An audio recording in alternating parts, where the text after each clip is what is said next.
I'll tell you, I think not enough people are reading the report. They're quickly issuing their press releases.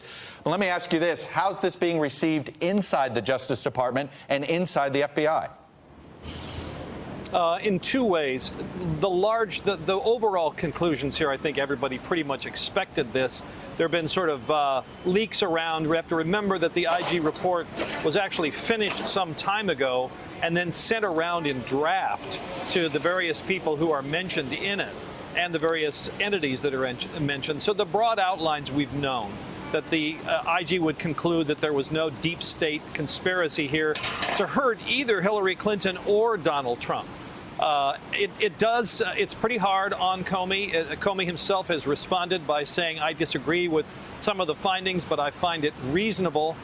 I think the most troubling part of this, both here at Justice and across the street at the FBI, is this new disclosure of the Peter Strzok response. Remember that the Lisa Page email saying he's not going to get elected, is he, actually came out earlier. What's new today is the response from Peter Strzok saying, no, we'll stop it. Now, here's what's being said about that. Number one, what the IG says here is that at the time this came out, it was in August. Remember, a month later, the Anthony Weiner emails were discovered and more Clinton emails were found on Anthony Weiner's laptop.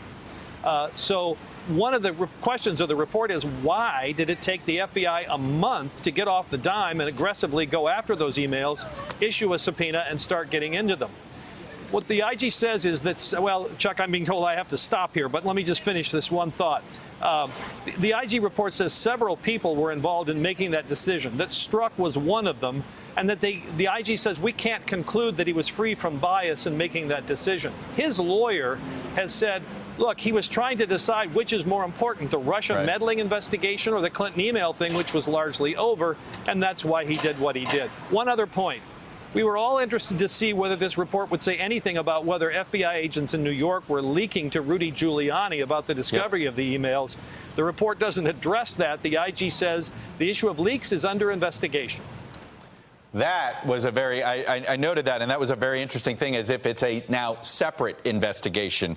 I noticed Rudy Giuliani told me he was interviewed by the IG, but that interview was not noted in this report, and it made me assume, oh, there may be a second report coming. Is that what we assume, Pete? Well, I don't know if there's going to be a second IG report coming, but the issue of leaks, they say, is under investigation. Whether they'll do a report or not, I don't know. Hello, YouTubers. If you're watching this, it means you've checked out our channel, so thank you. Now do me a favor, subscribe by clicking on that button down there. Click on any of the videos to watch the latest interviews and highlights from MTP Daily and MSNBC. You can get more Beat the Press content every morning in the First Read newsletter. If you're tired of content that you don't know anything about where it came from, you don't have to have that problem with us.